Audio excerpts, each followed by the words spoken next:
Hey guys, it's Melissa here from melissaoatman.com. Welcome to another episode of Awaken Your Inner Awesomeness. Today we're going to be talking about what to do when it feels like God abandoned you. If you've ever in your life felt like you were abandoned by your higher power when you needed that higher power the most, then this episode is just for you.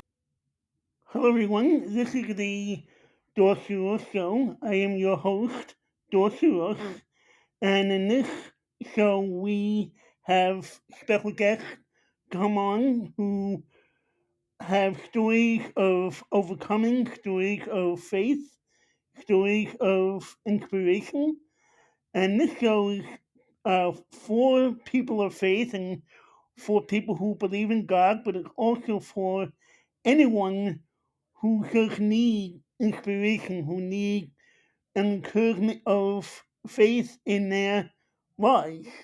And I hope you guys tune in to the next episode of the Dorsey Show, where you will be encouraged and where you will be inspired.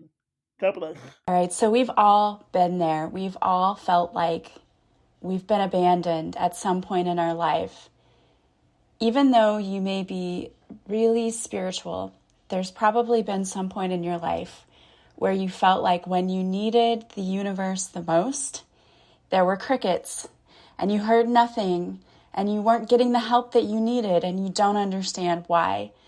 And I'm going to talk about this today because in my personal opinion, I think every single person has experienced this at some point in your life. And the reason is because we're meant to. And you may think to yourself, what? What is she talking about? Why in the world should we be abandoned? Let me explain what I'm talking about.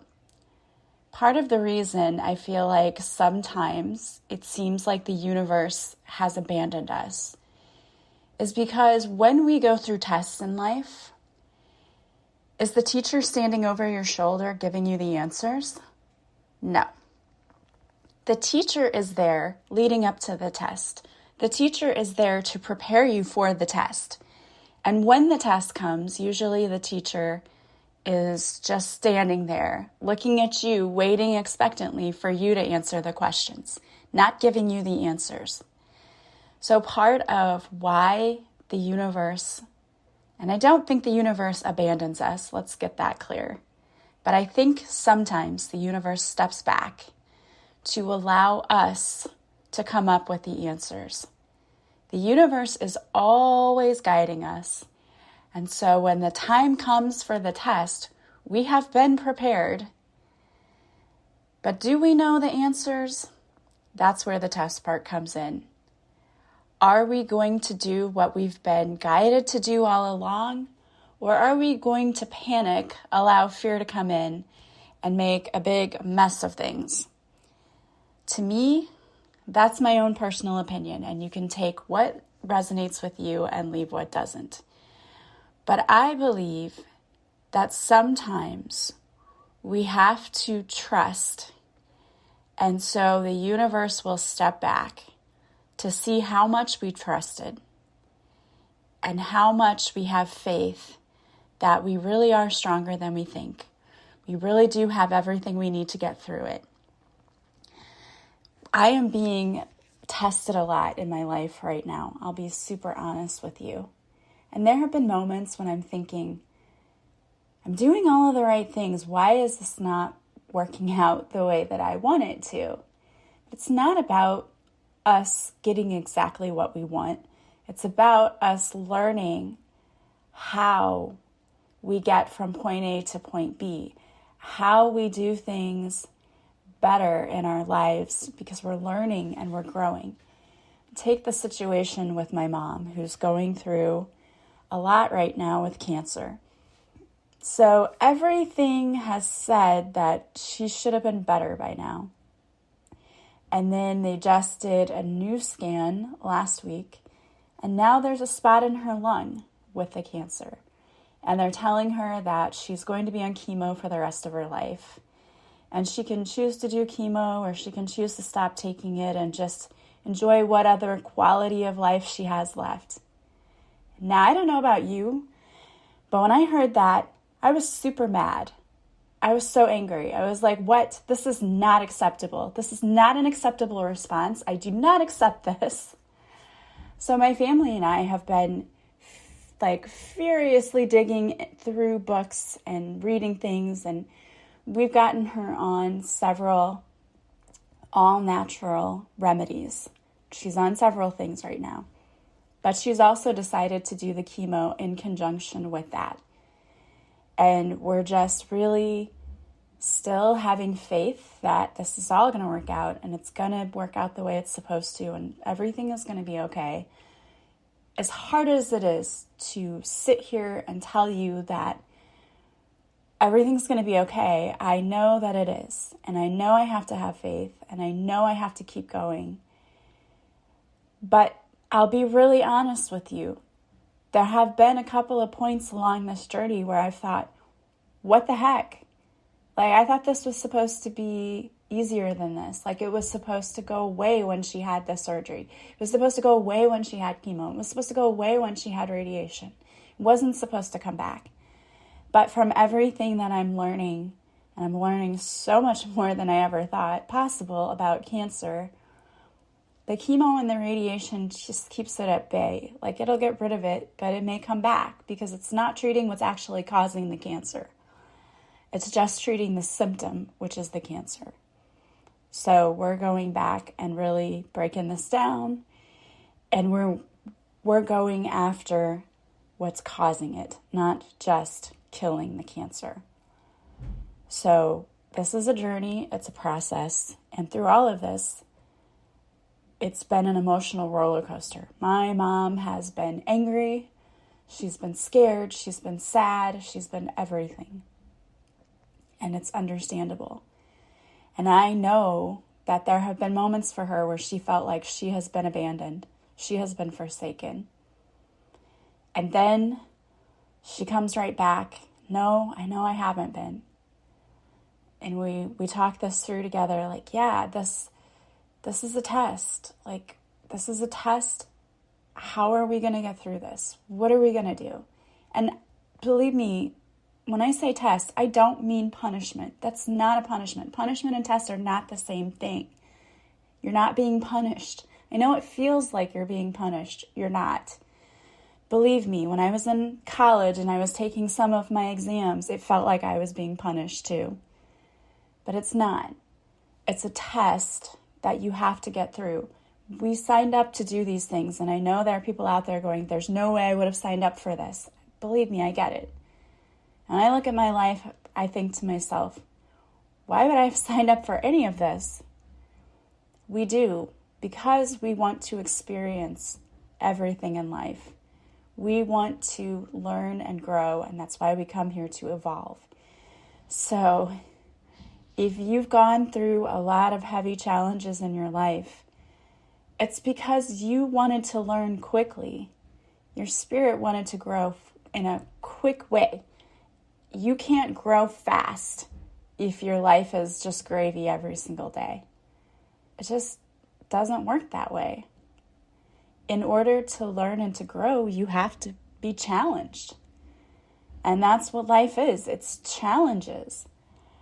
But I keep saying this, and I'll keep saying it over and over again. Challenges are inevitable, but suffering is optional. If you sit and focus on all of the ways that things are going to go wrong, or they're going to fail, or you're not doing the right thing, you're going to suffer. You're torturing yourself. Instead, shift the perspective a little bit. And that's something I've had to do with my mom. I had to shift my perspective. Instead of seeing all the ways things haven't worked out so far, I'm now looking at all of the ways things are working out now, and how they're going to work out in the future, and how it is going to be okay, and everything is going to be all right.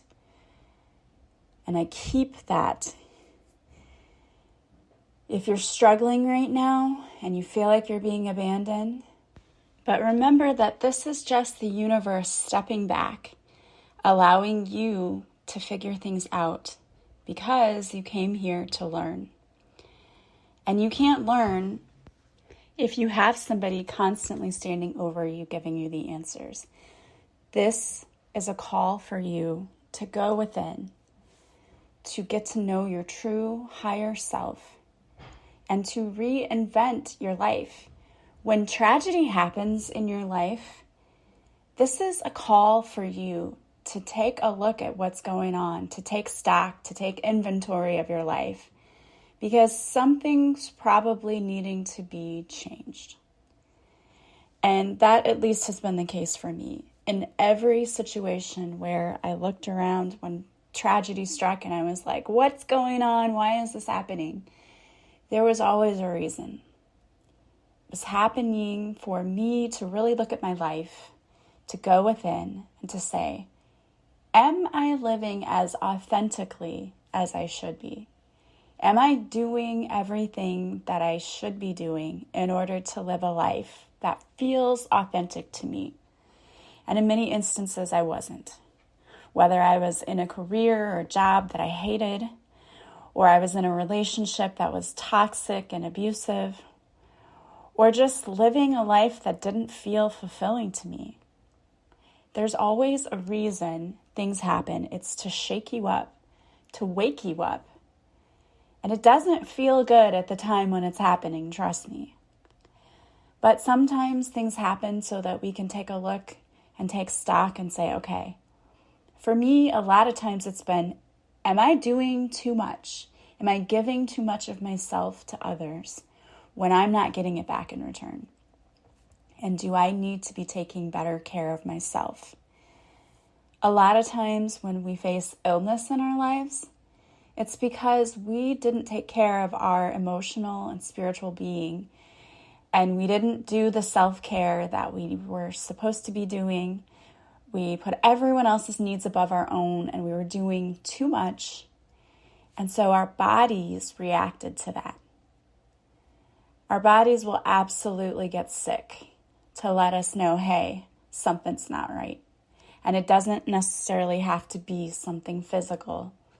If emotionally you're not dealing with things, if you are not doing your self-care and resting, your body will let you know. Your body will tell you, hey, slow down. Hey, take a break. Hey, stop giving to everyone and everything instead of giving to yourself. Our bodies are a great thermometer for what is happening with us emotionally and spiritually. So sometimes when the universe steps back and those things happen, it's because the universe wants us to go within and to connect to ourselves again and to figure out what's going to make me better. How can my life be better than it is right now? I'm not happy with X, Y, or Z. How can I change that? But a lot of people don't do anything. Not making a decision is still a decision. Inaction is still action. You're acting on nothing. And what you're doing is you're choosing to stay stuck. You're choosing to stay in a situation that makes you unhappy. You're choosing to be miserable, and your body is going to react. For some people, they get physically sick. For others, when you hold on to stress in your body holds on to the stress hormones. One of them is cortisol, and that makes you hold on to excess weight. So being stressed out, living an unhappy life causes so many things to happen in your body. So if you're going through something right now and you're like, well, I want to lose weight. Why can't I lose weight? Oh, I want to feel better, but I just can't feel better. That's your body telling you something's not right in your life. There's something happening that's not making you happy, and you have to deal with it. Many people choose to ignore what they're not happy with, to just go on with their lives like everything's all peachy and fine. But your body, you can't ignore or hide or run from your body. Your body has a physical reaction to whatever you're dealing with emotionally. It's all connected. So sometimes when we are challenged, The universe is trying to tell you, slow down, go within. What's happening to you? And your body is a good indicator of what's happening. If you're stressed out, maybe you've put on some weight because you're holding on to those stress hormones. Maybe you're not sleeping at night. Your body will let you know that. The interrupted sleep pattern, that is definitely a sign of needing to slow down, needing to fix things, and needing to deal with things. Because sometimes we just push our emotions down like, yeah, I don't want to deal with that. That's ugly. That's messy. It's not fun to look at. I get it. It isn't fun. But it's necessary. You cannot ignore your problems forever. They're going to catch up to you. They always do. You can run, but you cannot outrun all of the stuff going on. And part of the universe stepping back, and if you feel like, oh my gosh, what's happening? I'm not getting any guidance. My life is just upside down. That is the universe's way of getting your attention. It's like a knock on the door that says, hey, go within. Get your life together. Get stuff in order. And it happens to me if I've abandoned all of the stuff I know I need to do, like meditating, saying affirmations. Of course we all do that. Life gets busy. We try, or maybe we're just going through the motions. Maybe we're doing it, but it's not really helping us because we're like half paying attention. I posted something the other day about, does anybody else have ADD when they try to pray and you're thinking about all kinds of other things? And I mentioned that in my book too, when you're trying to meditate and your mind just goes everywhere. When that happens, be more intentional about trying to put everything else aside and focus on you. Put the focus back on you. I always say that when things are going wrong in your life, it's because you need to put the focus back on yourself. Oftentimes, we've given out our power to everyone else. It's time to take it back. If life were easy all of the time, you would never grow, and there would never be any adventure in life. You've got to step outside your comfort zone. The challenges in life are what push you, and they inspire you to break out and try new things. You will never know what could have been if you just sit there safe in that comfort zone, bored to tears.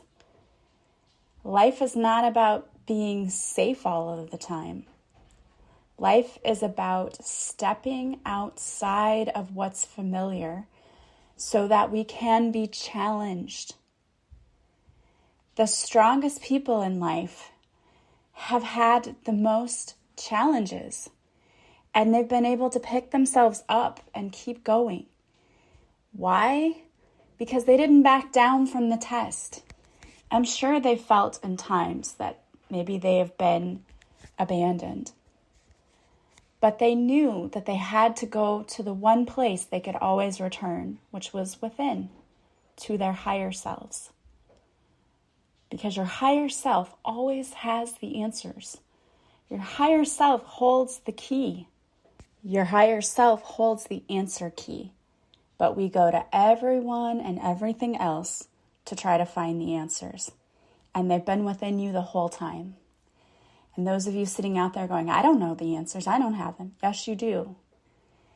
You have to get to the point where you can sit still long enough, go within long enough, sit with yourself long enough to gain the answers.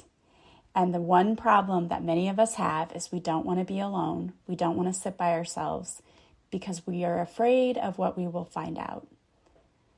Sitting with ourselves, sitting alone, many people feel like all these thoughts come that they can't control. You can control the thoughts. And you can shift them so that instead of torturing you, those thoughts can actually help you. They can guide you. You can get messages through your higher self when you sit in stillness and you just sit and ask, what do I do next? Show me the right path, and just sit and listen for what comes. but most people don't sit still long enough to hear what comes out. If you have been brought to a painful situation, it's for a reason. It's not here to hurt you. It's here to teach you. And we have to get very curious about what messages we're being given, what we were supposed to learn. Know that the universe never really abandons us. The universe just gets quiet sometimes, and that's only to allow us to learn and to grow. You can still feel the universe's love around you. And some people will say it's not okay to question God or the universe. I don't believe that's true. I mean, if you look at the parent-child dynamic, do your children not question your parenting sometimes? Of course they do. And as a parent, don't you always want to protect and support your child? Of course you do. Do you step away sometimes and let them try to figure things out on their own? Yes, of course you do. It's the same thing. You haven't been abandoned. The universe is still around you. The universe is just asking you to go within right now, to seek the answers. They're already there, and you already have them. It's about tapping in, getting quiet, and listening for what comes. All right, guys. Well, I'm going to thank you so much. I pulled a card for you today from my Divine Whispers deck, but before I read the card to you, I want to remind you that if you like this podcast and you want to hear it 5 days a week, you can join me over on Patreon. The link is in the show notes. There are 2 tiers. The $5 tier allows you to listen to 2 extra episodes a week. Plus, I also have video of the interviews that I do. So I also post those videos on Patreon for all the members. And the all-inclusive tier also gets you a reading and guided meditations that I do for just those members every week. So check that out. I would love to have you over there. Also, if you want to work with me, you can go to my website, melissaoatman.com. I'm offering one-on-one coaching, Reiki, readings, and past life regression. All right, guys. The card I pulled for you today is releasing pain. The universe is asking you to release some emotional pain in your life right now. You are holding on to something down deep. This pain is showing up in your life in other ways. You may be experiencing physical pain, or you may be feeling emotional symptoms such as depression or anxiety. This is also affecting your other relationships. It's time to acknowledge the pain, forgive what caused it, and let it go. You are a beautiful soul, and the universe does not want you to struggle. You can't live your best life if you are holding on to feelings of hurt, pain, resentment, or more. Let it go, my beloved, knowing that there is a purpose in every pain, but what comes after the pain is beautiful. There is a healing prayer here to Archangel Raphael. I'm going to read it. You can pray along with or just listen. Dear Archangel Raphael, I am struggling right now to release pain from my life. Please fill me from head to toe with your incredible healing energy. As your energy moves through my body, may it remove any and all emotional pain that I may be holding on to. May that pain be replaced with peace. Amen. All right, guys, thank you so much for joining me today. As always, I am hoping that you're having a beautiful day from wherever you're listening, and I am sending you so much love and light. I will talk to you soon. Bye, guys.